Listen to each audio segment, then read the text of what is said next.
د ښځې کوناټي څنګه غټ کړو او د هغې په ښکلا کې اضافه څنګه راولو. سلام ملګرو دوستانو، امید لرم چې تاسو ټول بجک جوړ یې، خیر او عافیت سره به یې.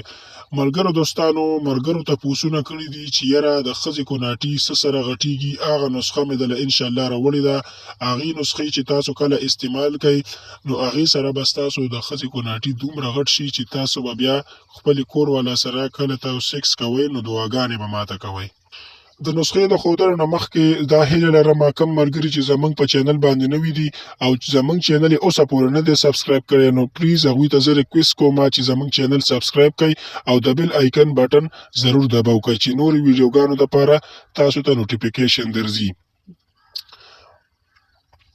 نو ملګرو دوستانو، تاسو چې کله فلمونو کې وګورئ یا تاسو بازارونو کې وګورئ یا تاسو سړکونو کې وګورئ د ښځو چې کوم دی ډېرې غټې غټې کوناټي او کونې ورسره، نو تاسو هغې ته وګورئ نو تاسو حیران پاتې شئ او تاسو وایئ چې یاره دا څنګه دونه غټې شوي دي او دا به څه حساب کوو او زموږ د کور والا دې هم دغه شانتې غټې شي. نو ملګرو، زما د خبرې مطلب دا دی چې کله تاسو هم چېرته بازار کې یا تاسو فلم یا ویډیو کې وګورئ د ښځو د زنانو کوناټي ډېر زیات غټي، نو تاسو حیران پاتې شئ چې یاره زموږ د کور والا دې هم دغه شانتي. نو انشاءالله تاسو ته ما داسې نسخه راوړې ده چې تاسو دا استعمال کوئ نو انشاءالله تاسو به دغه مسله حل شي او تاسو چې کله هم خپل کور والا سره کوروالی کوئ نو تاسو ته به دومره مزه حاصلیږي چې تاسو په ګنټو په یو پیره، په دوه پیرې، په درې پیرې به تاسو لګیا یې او کوئ به. تاسو چې دا نسخه استعمال کوئ انشاءالله تاسو به ماته د زړه نه دعاګانې کوئ. یوه نسخه خو دا ده چې ډېر تجربیاتي او ساینسي ملګري دا خبره کوي چې کله هم تاسو دا وایئ چې زمونږ د کور والا کوناټي دې غټ کړلی شي او غټ دې شي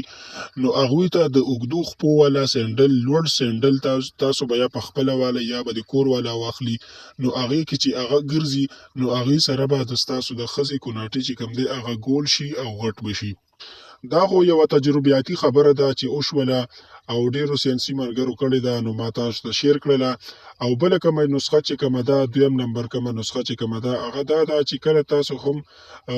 فارغه شئ یا اوزګار شئ تاسو وایئ چې یاره زموږ د کور والا چې کوم ده کوناټي دې غټ کړلی شي نو تاسو به لاړ شئ بازار ته به لاړ شئ د کریمونو دوکاندار ته به ووایئ چې یاره تاسو چې کله شرم کوئ او د کوناټو یا د سینو نوم ورته نشئ اخیستلی نو تاسو ورته دا خبره وکړئ چې یاره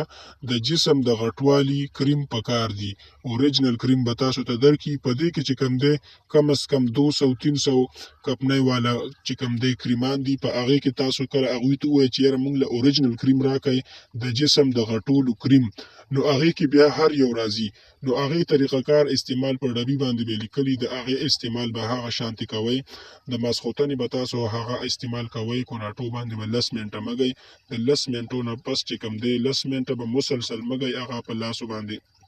د هغې نه پس سحر کې چې بیا کله تاسو ماسخوتن کې مطلب تاسو به کم از کم 2 هفتې دا دغه شانتې استعمالوئ. د هغې نه پس به تاسو ته د هغې خپله د هغه وکوللی شي چې یاره د دې ریزلټ څه دی. انشاءالله دا نسخه تاسو استعمال کوئ. که ویډیو خوښه شوي د ملګرو سره شیر کړئ، ډېره اهمه ویډیو ده او خامخا که په چینل باندې نوي یې چینل سره سبسکرایب کړئ او زموږ د نورو ویډیوګانو دپاره چې کوم